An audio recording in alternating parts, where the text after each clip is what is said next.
Shalom dan puji Tuhan saudara atas kebaikan Tuhan pada setiap kita sehingga pada minggu ini kita boleh bersama lagi di dalam ringkasan pelajaran Sekolah Sabat, pelajaran yang terakhir, pelajaran ke-13 Triwulan yang kedua ini yang bertajuk Terang Benderang oleh Kemuliaan Tuhan. Untuk memulai pembelajaran kita, mari kita berdoa. Bapa Syurgawi, terima kasih atas kebaikan-Mu karena bersama dengan kami sementara kami mempelajari pelajaran Sekolah Sabat kami pada minggu ini. Dalam nama Yesus kami sudah berdoa. Amin.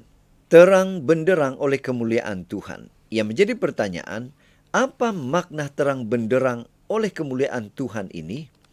Apa kesan hal ini kepada manusia?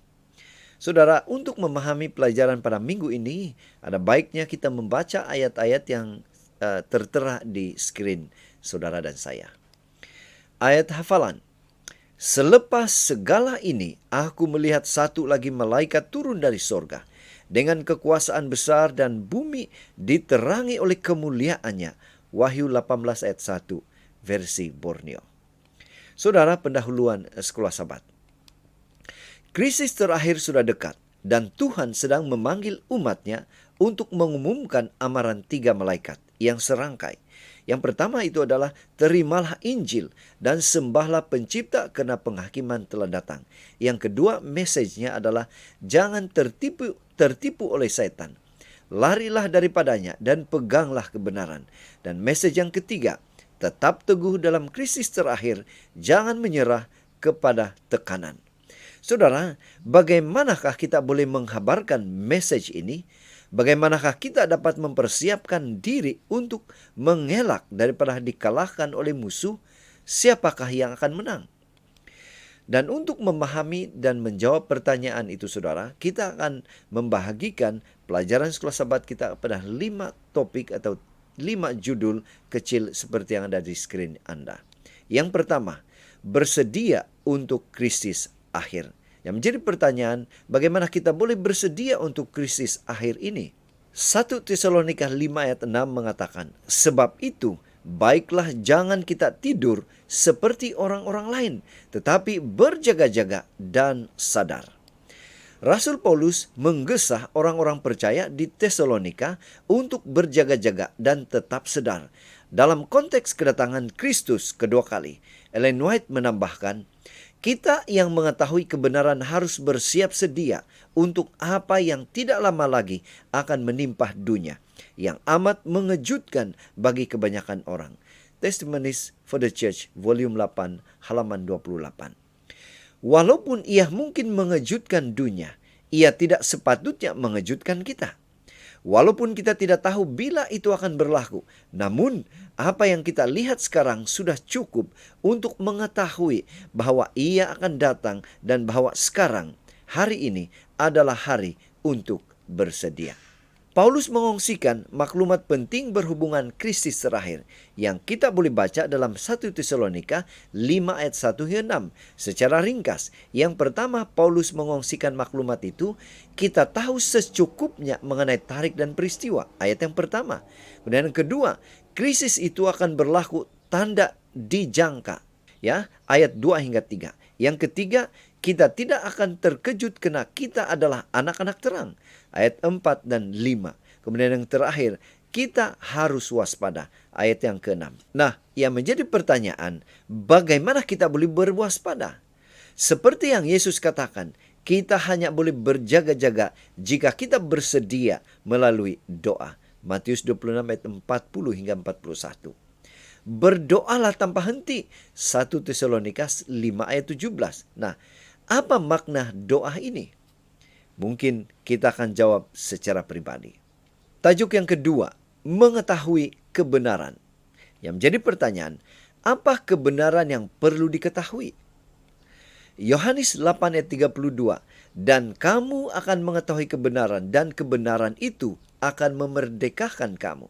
Yohanes 7:17, barang siapa mau melakukan kehendaknya, ia akan tahu entah ajaranku ini berasal dari Allah, entah aku berkata-kata dari diriku sendiri. Yohanes 17:17, kuduskanlah mereka dalam kebenaran, firman-Mu adalah kebenaran. Nah, Satan telah memperkenalkan banyak pembohongan dalam gereja selama berabad-abad. Dan kita mesti mendedahkannya. Dia memperkenalkan atau setan memperkenalkan beberapa pembohongan itu sebagai asas doktrin gereja Roma dan Ortodoks pada waktu yang lama. Sebelum Empayar Rom jatuh. Reformasi meletakkan semula fokus terhadap Alkitab. Tetapi beberapa di antara perdayaan itu tidak disentuh.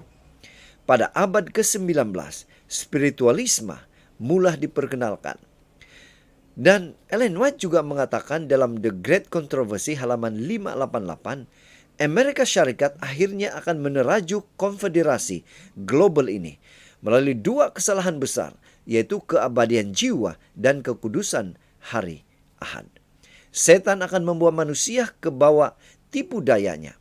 Walaupun yang pertama meletakkan asas spiritualisme, yang kedua mewujudkan ikatan simpati dengan Rom. Protestan Amerika Syarikat akan menjadi yang paling utama dalam menghulurkan tangan mereka untuk berjabat tangan spiritualisme. Mereka akan berjabat tangan dengan kuasa Rom, dan di bawah pengaruh persatuan tiga rangkap ini, negara ini akan mengikut langkah Rom dalam menginjak-injak hak mengikuti hati nurani. Protestanisme akhirnya akan menyertai gereja Roma dan spiritualisme untuk mendapatkan persetujuan dari semua manusia. Wahyu 16 ayat 13-14. Satu penyatuan berdasarkan pembohongan bersama. Satu-satunya cara untuk mendedahkan pembohongan setan adalah dengan menerima kebenaran. Yaitu kita mesti mempelajari Alkitab untuk memahami Dia yang adalah kebenaran dan belajar bagaimana untuk menuruti Dia atau Yesus Kristus. Kita ke tajuk yang ketiga, reformasi berterusan. Yang menjadi pertanyaan, bagaimana reformasi ini kelihatan berterusan? Apa kekuatan kita dalam melaksanakan reformasi ini? Wahyu 18 ayat 1 mengatakan, kemudian daripada itu aku melihat seorang malaikat lain turun dari sorga. Ia mempunyai kekuasaan besar dan bumi menjadi terang oleh kemuliaannya. Saudara, Tuhan telah membangkitkan umat zaman akhir untuk berdiri di atas bahu reformator besar masa lalu dengan Alkitab sebagai satu-satunya penyataan keyakinan mereka. Kristus sahaja sebagai satu-satunya sumber keselamatan mereka, Roh Kudus sebagai satu-satunya sumber kekuatan mereka, dan kembalinya Tuhan kita sebagai penyempurnaan segala harapan mereka. Kebenaran yang telah lama dikaburkan oleh kegelapan, kesilapan, dan tradisi, termasuk Sabat, Alkitab yang benar, akan diisytiharkan kepada dunia sejurus sebelum kedatangan Tuhan kita yang kedua. Bab 18 memfokuskan pada peristiwa-peristiwa besar yang membawa kepada kemuncak sejarah manusia dan kemenangan akhir Injil. Kita akan bersedia untuk memberitakan message terakhir dengan berkat doa dan pembelajaran Alkitab. Tetapi itu tidak mencukupi. Kita memerlukan kuasa yang datang dari sorga. Seperti yang tertulis dalam Wahyu 18 ayat 1. Yesus menggunakan perkataan Yunani exousia untuk menggambarkan kuasa yang akan diterima oleh murid-muridnya dan 70 yang lain untuk memberitakan Injil. Matius 10, Lukas 10. Roh Kudus memberikan kuasa ini. Inilah yang akan memberikan kemampuan kepada setiap manusia. Orang yang akan menyampaikan message terakhir ini memiliki ciri-ciri berikut. Mereka bersatu di dalam Kristus melalui doa. Alkitab adalah satu-satunya kepercayaan mereka. Yang ketiga, Roh Suci, satu-satunya sumber kekuatan. Seterusnya tajuk yang keempat yaitu kemuliaan Tuhan memenuhi bumi. Yang menjadi pertanyaan, apa makna kemuliaan Tuhan memenuhi bumi ini? Wahyu 18 ayat 1 sekali lagi. Kemudian daripada itu aku melihat seorang malaikat lain turun dari sorga.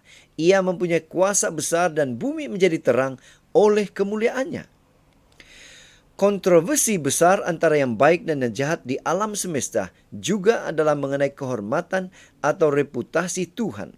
Satan, malaikat yang memberontak, telah menyatakan bahwa Tuhan tidak adil, bahwa Tuhan menuntut penyembahan tetapi memberikan sedikit balasan.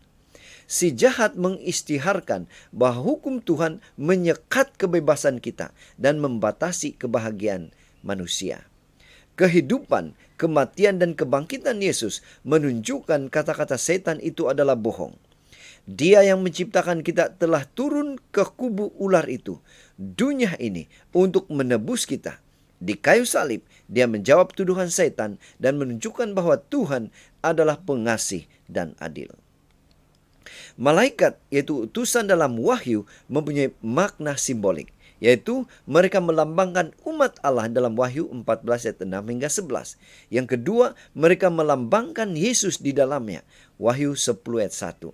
Yang ketiga, mereka melambangkan Roh Suci di dalam, Wahyu 18 ayat 1. Hanya Tuhan yang boleh menerangi bumi dengan kemuliaannya, Bilangan 14, Mazmur 72, Ezra 43. Apabila Musa meminta untuk melihat kemuliaan Tuhan, Tuhan menunjukkan tabiatnya. Keluaran 33 ayat 18 hingga 19. Kemuliaan Tuhan adalah sifatnya atau karakter. Setan mempersoalkan sifat Tuhan. Namun, Yesus menunjukkan kepada seluruh alam semesta wataknya yang sebenar semasa di atas salib, yaitu Tuhan adalah kasih. Yohanes 3:16. Message yang akan meyakinkan dunia ialah kasih dan kebenaran Kristus. Segala kemuliaan bagi Allah. Kemuliaan Tuhan adalah karakternya, sifatnya. Bumi akan dipenuhi dengan kemuliaan Tuhan apabila kita dipenuhi dengan kasih Tuhan. Tabiat kita diubah oleh kasih yang menebus itu. Tajuk yang terakhir, yaitu domba yang disembelih. Yang menjadi pertanyaan, siapa domba ini? Apa makna domba ini disembelih? Wahyu 5 ayat 6, maka aku melihat di tengah-tengah takhta dan keempat makhluk itu, dan di tengah-tengah tua-tua itu berdiri seekor anak domba seperti telah disembelih, bertanduk 7 dan bermata 7. Itulah ketujuh roh Allah yang diutus ke seluruh bumi. Kemudian Wahyu 5:8. Ketika ia mengambil gulungan kitab itu, tersungkurlah keempat makhluk dan ke-24 tua-tua itu di hadapan anak domba itu.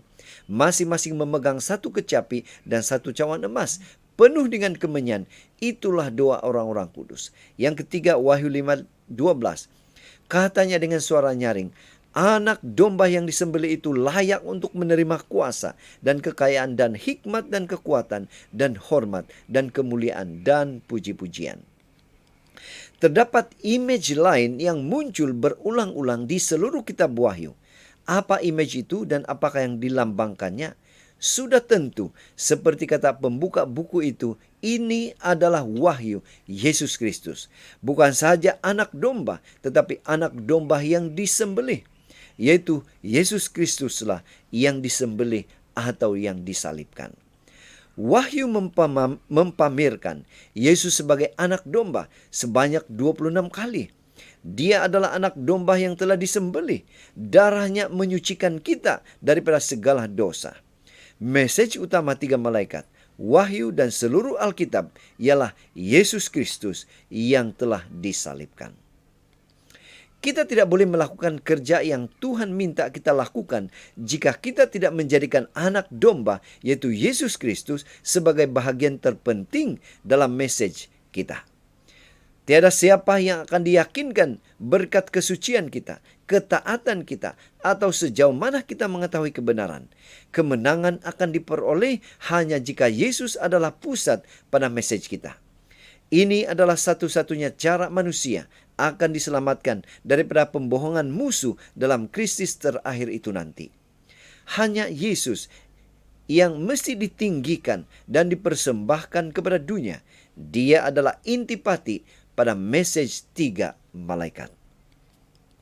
Pena Inspirasi juga menjelaskan, satu-satunya cara di mana manusia akan dapat berdiri teguh dalam konflik adalah dengan berakar dan berlandaskan pada Kristus.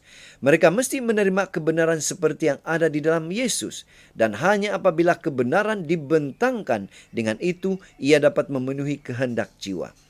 khotbah tentang Kristus yang disalibkan, Kristus kebenaran kita, adalah apa yang memuaskan kelaparan jiwa. Apabila kita menjamin kepentingan orang ramai dalam kebenaran utama yang hebat ini, iman dan harapan dan keberanian datang ke hati. Juga, sekali lagi Ellen White menegaskan, akan ada pada tempoh ini serangkaian peristiwa yang akan mengungkapkan bahwa Tuhan adalah penguasa situasi. Kebenaran akan diberitakan dengan bahasa yang jelas dan tidak salah lagi. Sebagai satu umat, kita harus mempersiapkan jalan Tuhan di bawah tuntunan Roh Kudus yang berkuasa. Injil harus diberikan dalam kemurnian. Mesej yang sangat bermakna bagi para penghuni bumi akan didengar dan difahami. Manusia akan tahu apa itu kebenaran. Maju dan terus maju, pekerjaan akan maju. Sampai seluruh bumi telah diperingatkan. Dan kemudian akhir itu akan datang. Jadi saudara, dari pelajaran Sekolah Sabat kita pada minggu ini kita boleh menyimpulkan. Memahami apa yang akan datang akan membantu kita bersedia untuk konflik terakhir antara kuasa yang baik dan yang jahat. Di mana kita telah mempelajari bersedia untuk krisis akhir dengan tetap berjaga-jaga melalui doa. Kemudian kita harus mengetahui kebenaran setiap mempelajari Alkitab, yaitu firman Tuhan. Kemudian yang ketiga, reformasi itu berterusan. Melalui Roh Kudus akan memampukan kita untuk terus mengabarkan kebenaran. Kemuliaan Tuhan memenuhi bumi. Biarlah karakter Kristus menjadi milik kita, yaitu karakter kasih. Dan yang terakhir, domba yang disembelih, berharaplah kepada Yesus, domba itu yang telah mati di kayu salib, yang telah menang, yang telah mengalahkan dosa. Jadi sekian saja ringkasan pelajaran Sekolah Sabat kita pada minggu ini. Semoga ini boleh membantu kita di dalam memahami pembelajaran Sekolah Sabat kita pada minggu ini. Tuhan memberkati kita. Mari kita berdoa. Bapa Syurgawi, terima kasih karena Engkau menolong kami memahami pelajaran dan kami boleh mengaplikasikan itu dalam kehidupan kami. Dalam nama Yesus kami berdoa. Amin.